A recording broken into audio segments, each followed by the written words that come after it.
Welcome back, everybody. This is Tyler here to bring you another LEGO Star Wars Worst to Best. This is going to be over the 2011 sets. There are 17 sets, not including the Advent Calendar, all the bigger sets, and the promos and stuff like that.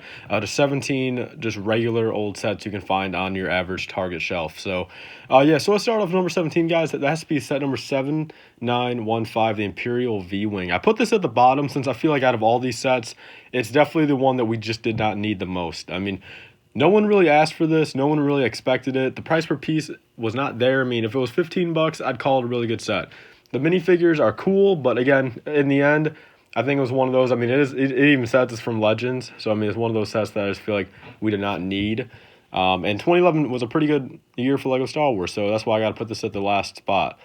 Moving on to number 16, guys, has to be the Ewok Attack. And this one was pretty good, but again, it's towards the bottom since it was $25, 3 minifigures, 166 pieces. The Ewoks were cool, unique Ewoks to this set. And then a Scout Trooper, a speeder bike, a little tree build. I had a couple of these sets. I think it was a pretty good set for back then. Again, a little pricey and a little bit just of like, we really did not need it, I feel. So that's kind of why I put it at number 16. Moving on to number 15, guys, has to be the the Naboo Starfighter, set number 7877.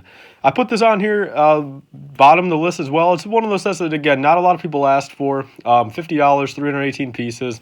Price per piece was pretty high. The minifigures were good, though. The Droideka build was pretty cool. And I know since then, I think the one previous then was 2007, I believe. So, I mean, it was like 4 years before the last Naboo Starfighter, but even then, that's kind of a short gap, and I put it at number 15. Again, not a lot of people really asked for it, and the price per piece is a little high, so that's my thoughts on that one. Moving on to number 14, guys, has to be the T6 Jedi Shuttle, and this would have been a lot higher up on the list if it weren't for just the price per piece. The vehicle was kind of irrelevant. I mean, we really didn't see it all that much, and I mean, it came with an Anakin and Obi-Wan we've already gotten like 20 times prior.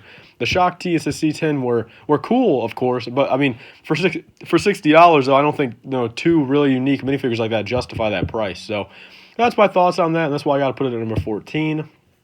Moving on to number 13 has to be the set number 7879, the Hoth Echo Base, and I have to set this set out of all the Hoth sets, aside for like some of the smaller ones like the original Hoth Echo Base. I think this one was the last good Hoth set that they ever made. This one had everything. It had a really nice play build, really nice minifigures, awesome minifigures, actually looking at them again. $90 for 773 pieces, 8 minifigures, right on point of a pretty perfect average, piece count right there. Lots of builds, lots of stuff to do. Again, the minifigures were insane in this set. And but again, it's one of those where, again, compared to all the ones above it, I mean, I don't really think it's worth it that much. Again, it was something that not a lot of people were asking for, so compared to some of these other ones on the list, that's why it's kind of on the bottom. So that's my number 13. Number 12, guys, has to be the Battle of Geonosis, or Battle for Geonosis. This is set number 7869. This came with 331 pieces, 5 minifigures, and retail for $40. Again, the highlights here were Luminara and Captain Rex, a little pretty nice speeder bike build. It kind of coincided with the Battle Pack build, and at least this cannon we saw a lot of times. I think after I had a couple of these cannons, I think they could have done the build a little bit better. Even if you watch some reviews from back in the day, the cannon was not the most sturdy build. It would break apart. It would kind of, the hinge and the pivot was not the best on it. The minifigures could have been a little bit better. And I think if this set would have been $30, I think everyone would be on top of it. But that's my thoughts on that. So that's number 12. Moving on to number 11 has to be the Sith Nightspeeder. And this is a set I really did want to put it higher, but I feel like it was a little pricey. And again, you got a Asajj Ventress, which was cool since the only time you got her beforehand was just in the $120 Republic Gunship. So that's cool. Savage Press was exclusive to this set. But then you just got a regular old Anakin. I think it's good. I mean, for $25 set, for getting those two pretty much exclusive minifigures. And the Sith Nightspeeder is cool itself again, but you can't really use it in a mock, I feel like. I feel like once you build it, it's just going to kind of sit on your shelf, and there's really nothing much more you can do with it. So, I mean, that's why I feel like it's kind of lower on the list since you can't really do much with it. Moving on to my number 10, guys, has to be the Sith Infiltrator.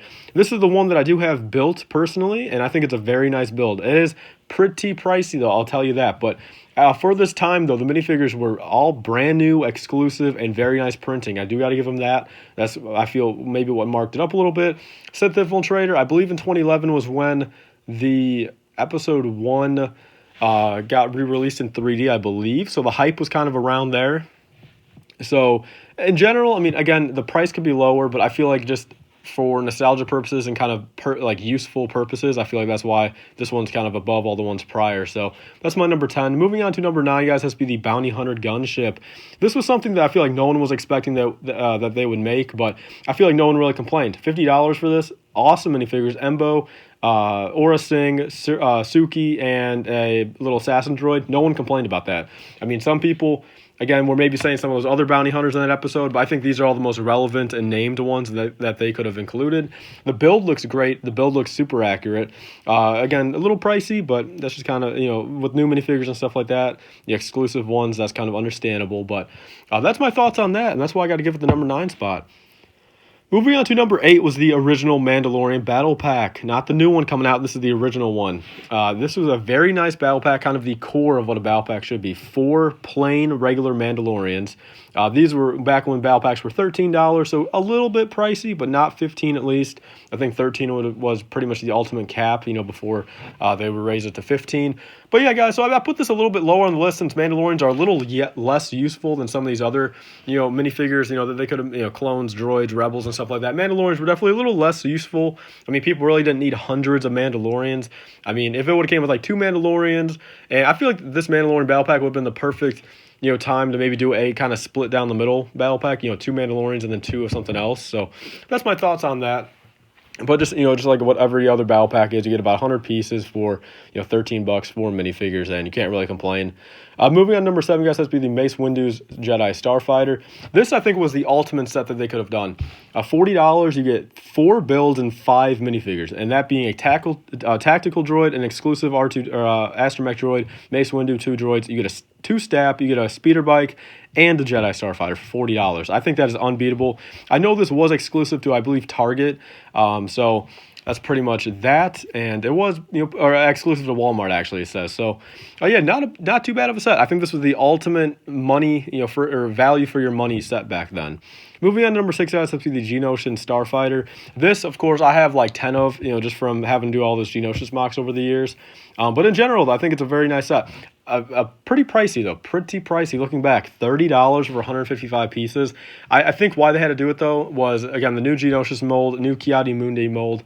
Commander Cody, again, was only exclusive to that Republic gunship beforehand. So, they could ask for the price for that.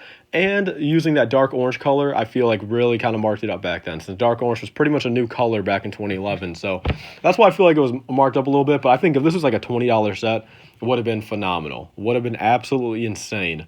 But that's my number 6. Moving on to number 5 has to be the Clone Battle Pack. And this is definitely not the all-time best clone battle pack.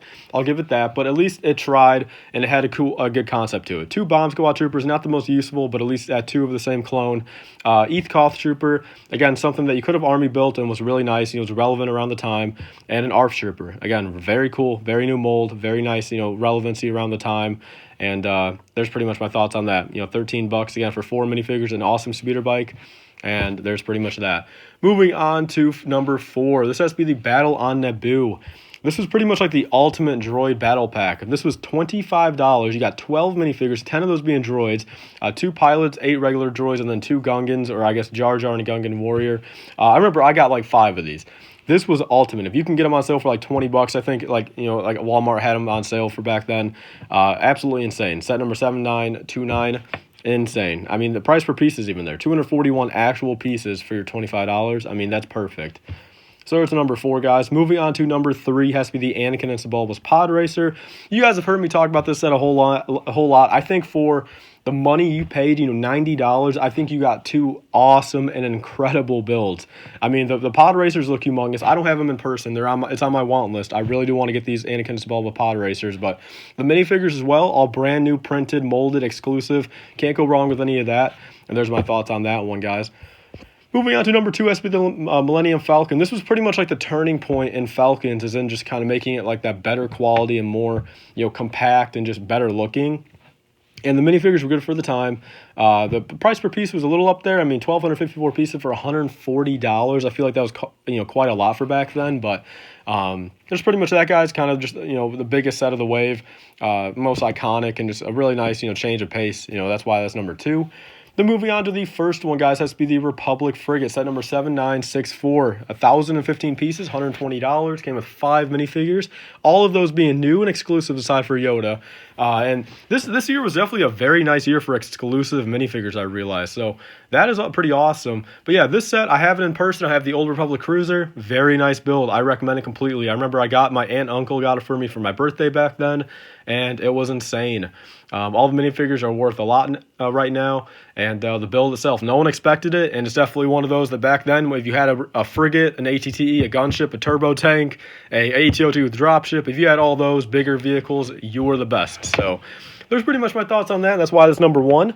So overall, guys, I think 2011 was definitely one of the best years for LEGO Star Wars. I got to give it to them. I think all these sets in their own right were very awesome. I mean, even number 16 and 17, I think they still had their own purpose and own, awesome, aspects to them. So that's pretty much my thoughts on all the 2011 sets. I'll have the 2012 worst to best out maybe in a couple weeks. But other than that, guys, if you guys agree with me, leave a comment down below. If you guys don't, also leave a comment.